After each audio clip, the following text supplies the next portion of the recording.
Dans le cas de David, le cœur que Dieu avait vu est révélé dans le combat contre Goliath. Et c'était ce cœur qui a fait de David l'homme selon le cœur de Dieu, tout le reste de sa vie.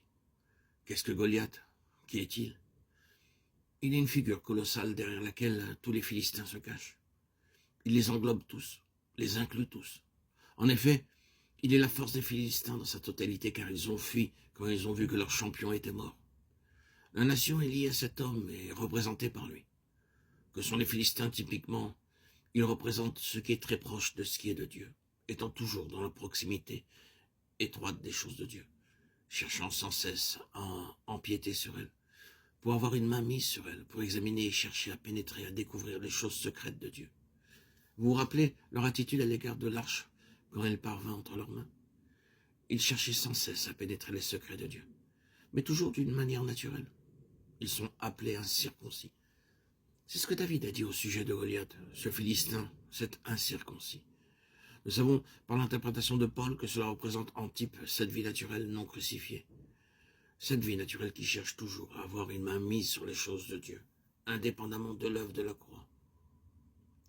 Cette vie naturelle qui ne reconnaît pas la croix, qui met la croix de côté et pense qu'elle peut agir sans la croix dans les choses de Dieu, qui ignore le fait qu'il n'y a aucune possibilité dans les choses de l'Esprit de Dieu, excepté par la croix, comme une chose expérimentée, en tant que puissance de brisement de la vie naturelle, mais une puissance qui ouvre une voie pour l'Esprit. Il n'y a aucune possibilité pour nous de connaître les secrets de Dieu, excepté par le Saint-Esprit, et le Saint-Esprit n'était pas jusqu'à ce que le calvaire soit accompli. Ce doit être personnel dans l'application, pas simplement historique.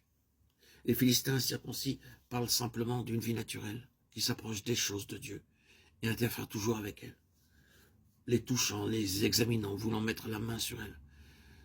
C'est une menace pour ce qui est spirituel. Goliath incarne tout cela. Tous les Philistins sont englobés en lui. David le rencontre et le résultat dans l'interprétation spirituelle est celui-ci. Que le cœur de David n'aura rien de cette chose-là. Il se place lui-même dans la position où toutes les choses seront de Dieu et rien de l'homme. Il n'y aura ici, dans les choses de Dieu, aucune place pour la nature. Mais cette force naturelle doit être détruite. Les Philistins deviennent les ennemis perpétuels de David, et lui, le leur. Voyez-vous, l'homme selon le cœur de Dieu, qui est-il? Qu'est-il?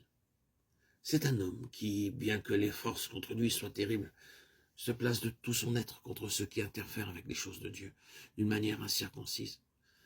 Ce qui contredit la croix du Seigneur Jésus, ce qui cherche à forcer le passage dans le royaume de Dieu, autrement que par la porte de la croix, est représenté par les Philistins. Qui est ce Philistin incirconcis? Le cœur de David fut emporté par une puissante indignation contre tout ce qui était représenté par cet homme.